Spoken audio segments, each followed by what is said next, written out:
de les sortir de la volonté de Dieu. C'était ça l'objectif. Et la Bible dit, n'ayant pas pu, écoutez maintenant ce que la Bible dit au verset 13. C'est là que nous avons notre message. Au verset 13, qu'est-ce qu'il dit?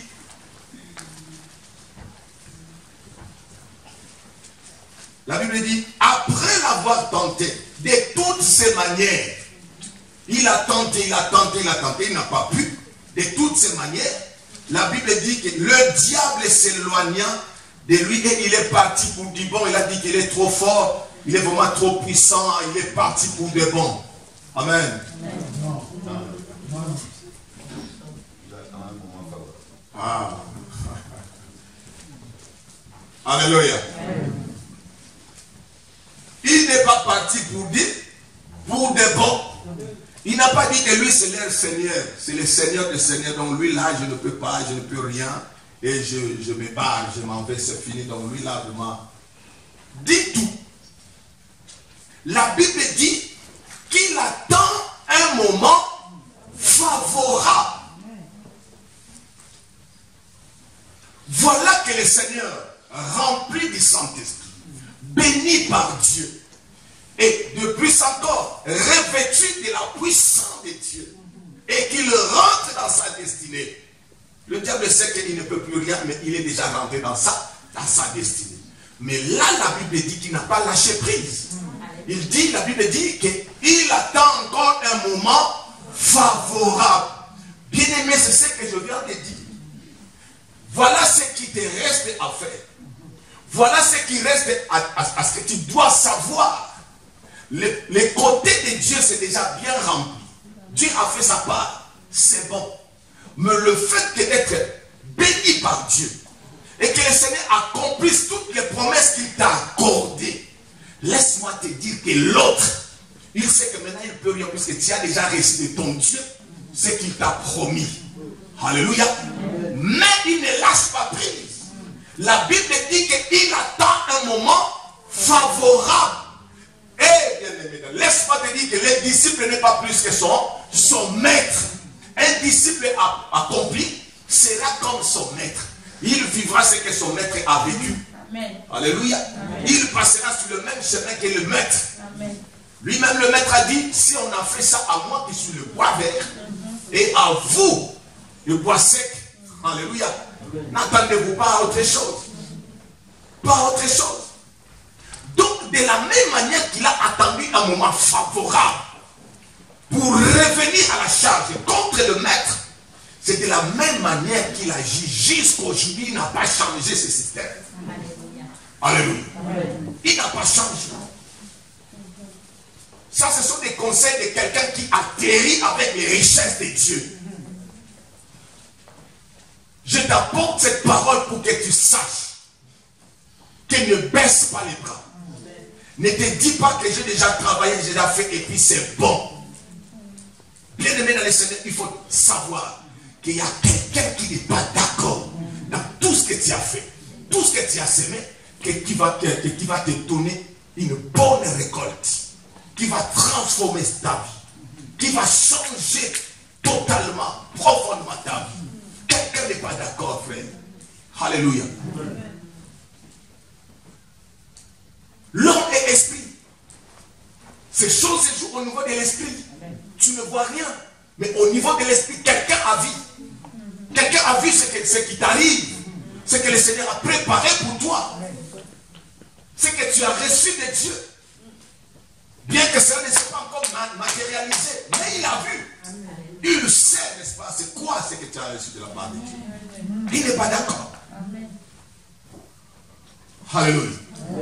Donc cela revient à dire qu'il ne baisse pas les bras. Ne te dis pas que c'est bon. Laissez-moi vous dire, le temps que nous avons eu le temps de jeûne et de consécration, cela ne voulait pas dire que c'est en ce temps seulement que nous devons prier et nous consacrer à Dieu. Et après, on revient dans notre vie de tous les jours comme avant qu'on commence ce programme de jeûne et de prière. Alléluia. Non, c'est pas ça. Alléluia. C'est pas ça. Cela veut dire que quand on a commencé, c'est consacrer nos vies réellement et concrètement à Dieu. Et pour des bons quand nous sommes appelés puissants. Alléluia. Amen. Ce n'est pas que c'est pendant tout simplement ces 38 jours que je ne fais plus ça, je fais attention à ça, que je ne déborde pas, que je n'ai pas ci, que je n'ai pas ça. Et qu'après on s'est dit que ouf, c'est bon, retour à toutes les mauvaises habitudes. Le feu de l'amour sans fin. WhatsApp sans fin. Facebook sans fin. Parole de Dieu ne lit pas. Prière est loin tellement que j'ai beaucoup prié. Là, la prière là, ça devient vraiment comme un fardeau. Frère, c'est une erreur, ma soeur, c'est une erreur. Il y a quelqu'un qui n'est pas d'accord. Il sait que tu étais trop haut. Il ne pouvait pas te toucher là. Il ne pouvait pas t'atteindre là, te ramener dans son terrain à lui contre les favorables. Il le sait. C'est pourquoi il t'attendait à la descente. Alléluia. Il attendait le moment favorable. Voici venir le moment favorable. Et il n'y a que toi que tu peux le favoriser si tu ne fais pas attention. C'est toi qui le favoriserais. Fais attention, frère. Alléluia. Il a attendu le moment favorable. Il n'a pas lâché prise. Il n'a pas dit qu'il est trop fort. Et pourtant, il sait qui il est. Quand les démons, n'est-ce pas, le remarquaient, le voyaient devant, il savait de qui il s'agissait. Veux-tu nous faire perdre, fils de David? Les démons connaissaient l'identité réelle de Jésus. Et à combien plus forte raison leur maître? Alléluia. Mais malgré lui, la Bible dit qu'il cherchait toujours un moment favorable. Et vous allez remarquer que dans la vie de Jésus, partout, il y avait des rôdeurs autour, des pharisiens, des sadducéens. Il cherchait toujours une occasion pour l'accuser. Alléluia. Avec des questions, n'est-ce pas, des questions pièges, cherchant toujours des voies et moyens. Comment l'attraper? Cet homme, il est tellement saint. On ne trouve rien contre lui. Mais il cherchait quand même. Et la Bible dit que votre adversaire, le diable, rôde tout autour, cherchant toujours. Rôder. Lui, il ne fait que rôder. Donc il est là, il t'espionne, il rôde, il surveille tes mouvements. C'est ça son travail. Et c'est la raison pour laquelle la Bible dit, soyez sobres, veillez, veillez. Alléluia. Veillez car l'adversaire là que vous avez là, il est coriace. Il ne lâche pas facilement. Tellement qu'il envie ce que vous êtes. Tellement qu'il envie ce que vous avez reçu de Dieu. Il ne lâchera pas prise. Bien, mais lui n'est pas inconscient. Il sait ce qui t'attend. Il sait qui tu es. Il connaît ton identité. Il t'envie comme pas passé. Parce que lui-même il était là. Alléluia. C'est pourquoi quand Dieu parle de nous, il dit, mon peuple est péri, mon peuple est détruit, puisqu'il lui manque la connaissance. Sans connaissance, nous ignorons ce que nous sommes. Nous ignorons la richesse qui est à nous. Nous ignorons notre identité. Sans connaissance. Et facilement, on se perd. Mais Dieu n'a pas dit qu'à cause du diable qui est là. Mais il a dit tout simplement que puisque nous manquons la connaissance. Alléluia. Alléluia. C'est là le problème. Donc tu dois faire très attention. Tu n'es pas n'importe qui. Ce qui est en toi, ce que Dieu a déposé en toi, c'est une richesse. C'est ce que le diable avait perdu et pour des bons, c'est fini. Pour lui là, c'est fini. Il n'y a plus rien à négocier. C'est fini.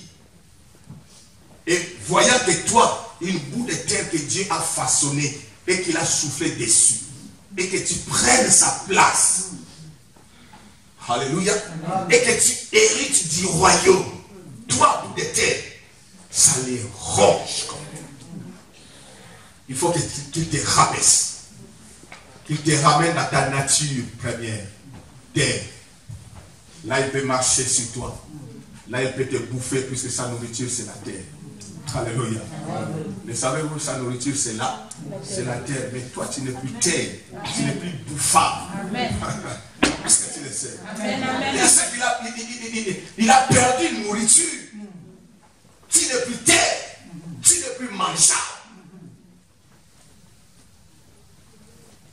Devenir Pierre, héritier du royaume, héritier dans le royaume du Tout-Puissant, où lui il régnait chef de l'adoration. C'est lui qui conduisait l'adoration. Tellement l'adoration montait, il l'aimait tellement, il s'est dit, oh si c'était pour moi ça. Alléluia. Ça n'est fini pour lui. Donc, bien aimé dans le Seigneur, je suis venu te dire que tu as reçu de Dieu quelque chose et que tu dois bien veiller sur cela. Bien la garder. Ne rentre pas sur tes faux. Ne rentre pas sur ces choses-là que tu as délaissées. Continue dans la consécration. La consécration, c'est notre vie. C'est ça la vie. Et celui qui veut me suivre, qu'il renonce à lui-même et qu'il porte ça, c'est la consécration. La consécration, ce n'est pas périodique. Ce n'est pas momentané. Ah, vraiment, c'est temps-ci. Non, viens, on va aller. Ah non, mais c'est le temps, c'est le moment, c'est pas ça. Oh, nous sommes dans la consécration. Ah, nous sommes dans la consécration seulement dans ce moment-là. Non, la consécration, c'est la vie de tout disciple qui renonce à lui-même. Garde de cette vie-là. Continue avec cette vie-là. C'est alors que tu feras face au rôdeur. Alléluia. C'est alors, frère, que tu sauras garder ce que tu as reçu de Dieu. C'est alors que tu vas demeurer sous le pied de celui qui t'a béni. De celui qui te garde et qui te protège. Lui-même, il a veillé. La Bible dit que pendant qu'il était là, à chaque fois qu'il avait terminé à enseigner le peuple, le soir il montait, il était dans la présence du Père, dans la prière. C'est ça veiller. C'est ça être sobre. Ce n'est pas en dehors de la présence de Dieu, c'est dans la présence de Dieu. C'est là qu'on veille. En réalité, tu ne peux pas veiller sur toi-même. C'est Dieu qui veillera sur toi. Amen. Donc tu dois te retrouver toujours sous ses pieds. Amen. Et c'est lui qui va veiller sur ta vie. Contre les rôdeurs. Alléluia. Bien-aimé dans le Seigneur. C'est ce que tu dois savoir. Et c'est très important. Il n'a pas renoncé contre le maître. Il ne renoncera pas contre toi. Il ne renoncera pas. D'où nous avons besoin de ces équipements. La Bible nous dit, dans 1 Pierre, dans Jacques, résistez le diable, résistez et il fuira loin de vous. Nous avons besoin de la résistance. Nous avons besoin de la ténacité. Nous avons besoin de la persévérance. Alléluia. Amen. Paul dit dans Ephésiens 6, 18, faites en tout temps toutes sortes de prières. Veillez sur ça avec une entière persévérance. Donc, persévère dans la prière. Persévère. C'est ça, veiller. Tu as besoin de ces instruments. Alléluia. Tu as besoin de ces instruments.